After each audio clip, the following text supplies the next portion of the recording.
안녕하십니까. 방금 소개받은 백신중학교 정보교사 정은열입니다. 반갑습니다.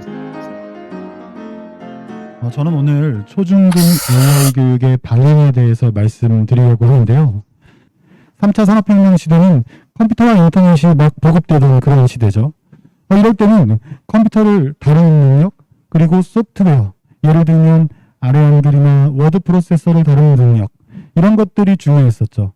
그리고 인터넷을 실행하고 또 웹사이트에 접속하고 그리고 간단한 웹페이지를 만들어보는 이런 교육이 소위 ICT 교육이라는 이름으로 학교 현장에서 실시되었습니다. 그런데 지금은 4차 산업혁명 시대입니다. 이제 단순한 ICT 소양 교육으로는 변화하는 시대에 맞는 인재를 양성할 수 없다는 뜻인데요.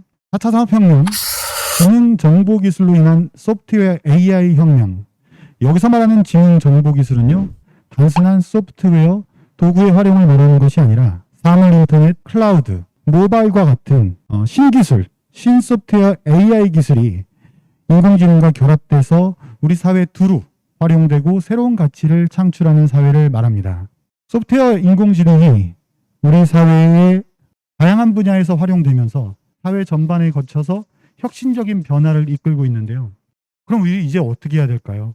그래서 이런 분들한테 이야기를 들어보면 이런 분들은 걱정하지 말라고 합니다. 인간이 잘하는 게 있고 기계가 잘하는 게 있어.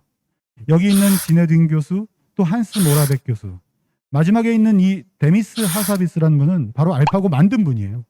이분이 하셨단 말이에요. 기계를 이기려고 하지 마라. 못 이긴다. 그런데 그 기계를 이용할 줄 아는 것이 결국 기계를 이기는 것이다라는 이야기를 하는 거예요.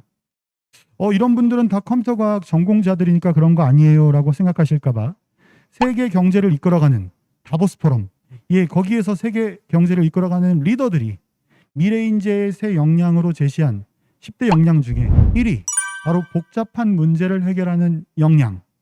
이건 다시 말하면 특별한 지식이나 공식 가지고 단번에 뿅 하고 풀리는 그런 문제가 아니라 결국은 여러 번의 절차, 알고리즘, 그리고 프로그래밍을 통해서 문제를 해결하는 그런 역량을 길러야 된다라고 말하고 있는 것입니다. 컴퓨팅 사고력은 복잡한 문제를 해결하기 위한 미래 인재 역량으로서 컴퓨터 과학의 기본 개념 및 원리, 컴퓨팅 시스템을 활용하여 실생활 및 다양한 학문 분야의 문제를 이해하고 창의적 해법을 구현하여 적용할 수 있는 능력인데요. 결국 컴퓨터가 가지고 있는 능력과 한계, 또 인간이 가지고 있는 능력과 한계, 이걸 잘 결합시켜서 시너지를 만들어낸다면 그것이 바로 미래 인재가 될 것이다 라는 이야기인데요. 너무 말이 어렵죠. 이런 걸 우리 학생들한테 어떻게 하냐고요? 간단합니다. 컴퓨터 과학을 배우면 되고요. 알고리즘과 프로그래밍을 배우면 돼요. 그럼 학생들이 이런 걸 만들어내요. 여기 보이는 첫 번째, 스크래치로 만든 건데요. 아주 금방 만들 수 있어요. 이게 뭐냐면요. 비 오는 날 있잖아요. 걸어가는 거랑 뛰어가는 거랑 어떤 게 비를 적게 만질까? 우리 어렸을 때 한 번쯤은 다 생각해 본 적이 있는 그 문제예요. 이런 일상의 문제, 주변의 문제들을 학생들이 코딩으로 푸는 거예요. 문제를 잘 분석하고 추상화하고 알고리즘을 설계하고 그리고 프로그래밍하고요. 이런 능력들이 필요하다는 거예요. 오른쪽에 있는 이 그림은 뭐냐면 주사위에 눈금이 6개잖아요. 그걸 한 번 던졌을 때 3이 나올 확률이 6분의 1이라고 우리는 수학 시간에 초등학교 때 배우죠. 근데 주사위를 한 번 던지잖아요. 그럼 6분의 1 확률로 3이 안 나와요. 그러면 선생님 뭐라고 가르치시냐면 많이 던져봐야 된대요. 많이가 도대체 얼만큼입니까? 그리고 많이 던져보면 진짜 그렇게 되나요? 우리 일상의 문제이고 학생들한테는 다른 수업 시간에 나오는 문제거든요. 그럴 때 정말 많이 던져보는 거예요. 이 그림은 컴퓨터가 10번, 100번, 1000번, 만번, 10만 번, 100만 번, 1000만 번, 1억 번, 10억 번. 제가 왜 10억 말씀드리냐면요. 이 1억 번에서 10억 번 던질 때 1초 정도 걸립니다. 이게 컴퓨터의 계산 능력이고요. 지금 제 앞에 있는 노트북, 아주 일반적인 PC의 계산 능력이거든요.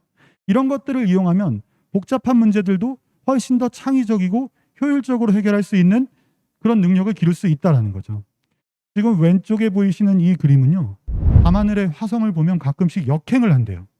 이게 왜 역행한지 배운 아이가 이걸 코딩으로 구현해 본 거예요. 너무 잘 구현했죠. 이 학생이 초등학생이랍니다. 정말 놀랍지 않을 수가 없고요. 오른쪽에 있는 이 카네이션은요. 스승의 날 때 제 제자들이 저한테 파이썬으로 코딩해서 만든 카네이션을 선물했어요. 이렇게 학생들이 컴퓨터 과학을 배우면, 즉 알고리즘과 프로그래밍을 배우면 어떠한 문제라도 창의적이고 효율적으로 그전에는 생각할 수도 없었던 그런 능력을 보여준다는 거죠. 우리는 이것을 컴퓨팅 사고력이라고 합니다. 4차 산업혁명 시대, 디지털 전환 시대라고 하죠. 디지털 전환 시대에는 당연히 디지털 소양이 필요합니다. 디지털 리터러시라고 부르는데요. 이 소양은 3차 산업혁명, 그때 말했던 ICT 소양과 좀 전에 말씀드렸던 컴퓨팅 소양을 함께 말하는 것입니다. 이것은 제 개인적인 의견이 아니라 맥킨지와 같은 세계적인 저널리스트 또 리포트에서 계속해서 이야기 나오는 것들인데요.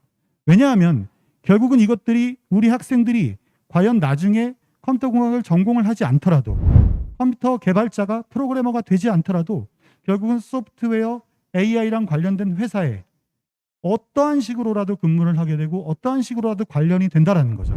그래서 학생들의 장래 희망도요. 요즘에는 이쪽 분야가 굉장히 많이 나오고 있어요. 그래서 이거는 결국 모두를 위한 거라는 거고 모두를 위한 교육에 대한 조용한 혁명이 이미 여러 나라에서 시작되었습니다. 앞서 교수님께서 말씀하신 것처럼 대표적인 나라가 영국인데요. 앞서 나온 얘기는 제가 생략하고요. 이 나라 얘기만 해볼게요. 1994년 이스라엘입니다. 지금이 몇 년도죠? 2021년도입니다. 그런데 이 나라는요.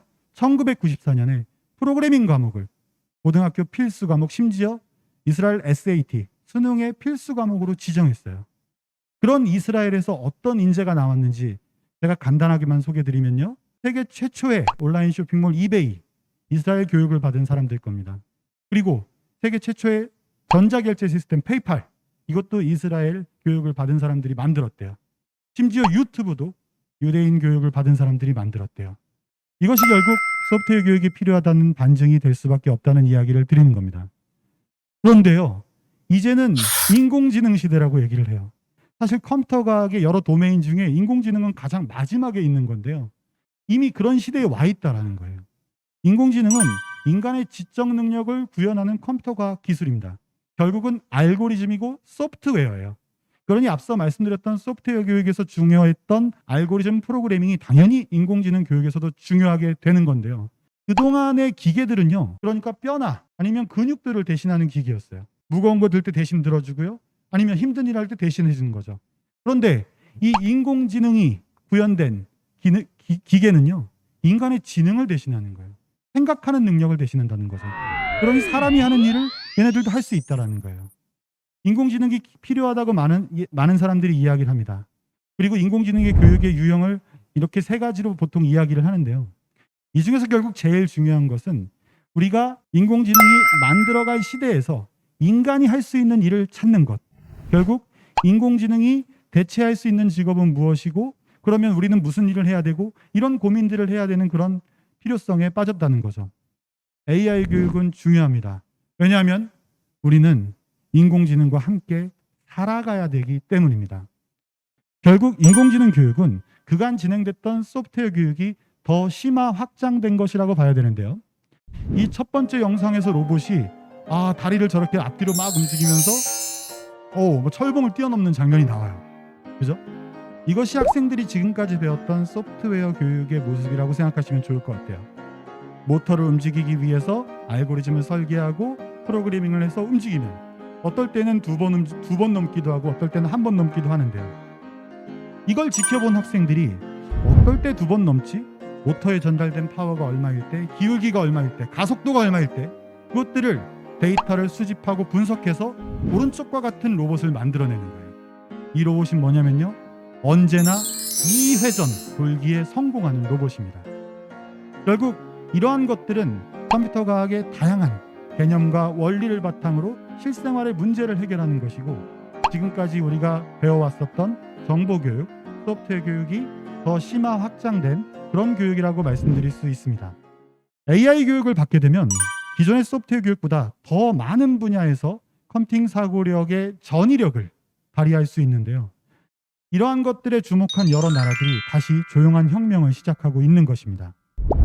그럼 이제 두 번째 질문은 정옥렬 선생님께 드리겠습니다. 학생들이 도구 중심이 아닌 원리를 중심으로 배워야 한다는 말씀 감명 깊게 들었습니다. 그런데 또한 인공지능을 활용한 문제 해결에 대한 말씀을 해 주셨는데요. 그러면 인공지능으로 잘 만들어진 인공지능 컴포넌트들, 도구들이 있잖아요. 그럼 그런 도구들을 잘 활용할 줄만 알면 되는 것은 아닌지라고 조심스럽게 한번 여쭤봅니다. 네, 사실 제가 최근에 정말 많이 받는 질문입니다. 인공지능을 그냥 도구적으로 활용하는 방법만 배우면 되는 거 아니냐. 굳이 원리를 알아야 되고 또 알고리즘 프로그래밍을 또 해야 되는가, 이런 건데요. 제가 이 질문을 워낙 많이 받아서 PPT를 잠깐 준비했는데요. 화면 보면서 말씀드리겠습니다. 제가 중학교 1학년 18명 학생을 대상으로 원리 중심의 문제 해결력을 기르기 위한 인공지능 교육을 했을 때, 시작하기 전과 후에 학생들에게 인공지능이 뭐라고 생각하니라고 물어봤어요. 그랬을 때 학생들이 보인 답변이 이와 같습니다. 처음에는요, 그냥 이름만 얘기하더라고요. 네, 인공지능 에이전트들, 아니면 본인이 알고 있는 뭐 인공지능 소프트웨어 서비스들이 있잖아요. 뭐 예를 들면 뭐 알파고, 시리, 빅스비, 지니, 아리아, 뭐 이런 것들이죠. 아마 도구 중심, 활용 중심으로 배우면 학생들이 인공지능 교육을 받아도요, 이런 이름들만 나열하고 있을 거예요. 왜냐하면 그 도구에 매뉴얼 교육을 했기 때문이죠. 도구에 매뉴얼 교육을 하는 거는요, 마치 인공지능 자율주행 자동차의 면허증 교육을 하는 것과 같은 거예요. 이런 교육을 학교에서 할 필요도 할 수도 없다고 생각합니다. 그런데 원리 중심으로 문제 해결력을 기르는 교육을 받게 됐을 때 학생들 머릿속에 인공지능은 데이터, 문제 해결, 미래, 학습, 도우미, 수단, 친구로 기억이 난다는 거죠. 결국 문제 해결의 동반자, 컴퓨팅 사고력을 함양한 학생들의 모습이 나타난 것입니다. 제 답변은 여기까지 하겠습니다.